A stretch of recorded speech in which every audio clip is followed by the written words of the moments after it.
In the world of dangerous game hunting, the legacy of legends never cease to inspire to test your grit against the most wild and violent of game.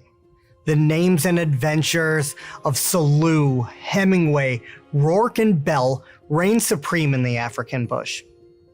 But among the famed hunters of Africa was an unassuming barrel maker from Montana, almost lost to history. His name was John Buemiller. He was born in Indiana in 1893 and eventually moved to Montana, where he worked for the Great Northern Railroad. He would eventually settle in Kalispell, Montana in 1948 at the age of 55 and open his own barrel-making business. In short order, he would establish a remarkable reputation among competition shooters and sportsmen alike, creating some of the finest precision rifle barrels ever made. Famed big game hunters and outdoor writers Jack O'Connor, Elmer Keith, and P.O. Ackley were among his prestigious clientele. At the age of 61, when most men are looking towards retirement, Buemiller received a letter that would later change his life. In 1954, Buemiller received this letter from a farmer in Tanganyika asking if he could help clear up a varmint problem for him. The farmer could not afford to purchase rifles from Buemiller, but would offer him room and board for him to bring his own rifles and remedy the situation. When we think of varmints today, we normally associate groundhogs, raccoons, coyote, and the occasional skunk. However, the varmints that this farmer was speaking of were elephants, Cape buffalo, and rhinoceros. These animals were overpopulated and destroying his crops at an alarming rate. With little to no money, the farmer received Buemiller's help. Having been curious about testing big bore rifle calibers on dangerous game, Buemiller used this trip as a proving ground for his rifles and Wildcat cartridges, and he would arrive in Africa in 1955 at the age of 62. He would eventually become a controlled hunter, one that eliminates problem animals to protect farms and communities. Mind you, neither the farmer nor the government paid him a dime. He was left to his own devices. From 1955 to 1964, he would travel to Africa 8 separate times, for months at a time, and would amass a staggering amount of game, including 183 elephants, 71 Cape buffalo, and 18 rhinoceros. He even killed a hippo. He did this all by using his self-built rifles. The most amazing thing is that he did it completely alone. There were no guides, no trackers, not even a gun bearer. Each shot needed to count. He needed to anchor the most dangerous of the African game. While most men his age were telling stories about their past adventures, Buemiller was testing the limits of his own rifles that he held so dear. He tested and documented every step of his designs, from the bullet design to the Wildcat cartridges, and testing each at their own velocities.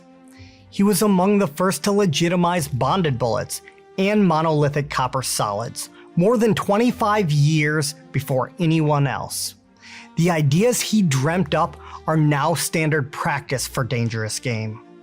Not only was Buemiller a genius when it came to rifles and ammunition, he also was a prolific documentarian, though he never penned a book.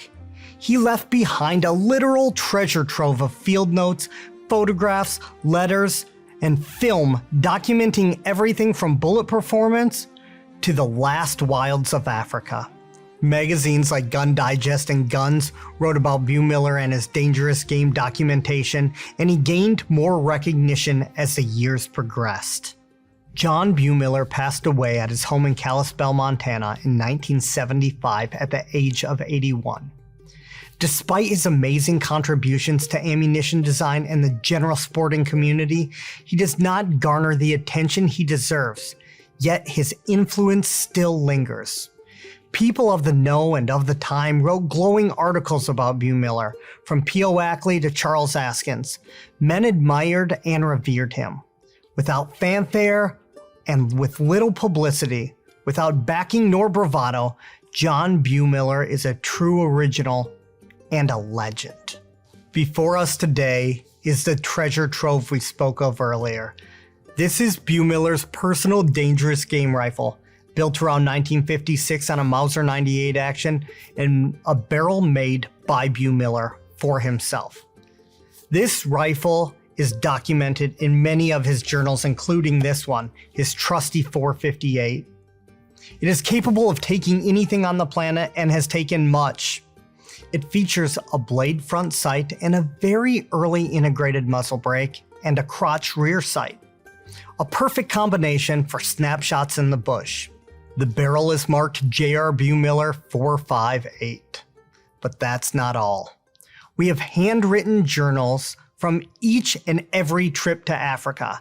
Newspaper articles, magazine articles, letters, and amazing 16mm footage of his hunting trips in Montana and Africa. It's absolutely wild to think this stuff is still out there. A literal time capsule of an unsung hero. A man that by definition teaches us we're never too old for adventure. Someone whose hard work and creativity directly benefited all of us in the sporting community. John Buemiller is not a household name, but by God he should be. This is the type of unseen treasure you can only see at Rock Island Auction Company's October Sporting and Collector Auction in Bedford, Texas. An unprecedented display of historic and rare arms from across the globe.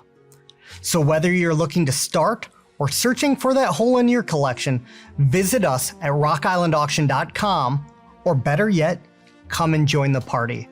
October 3rd, 4th, and 5th, with a full day preview on October 2nd. You'll get the chance to put your hands on this rifle and many more. We hope to see you there.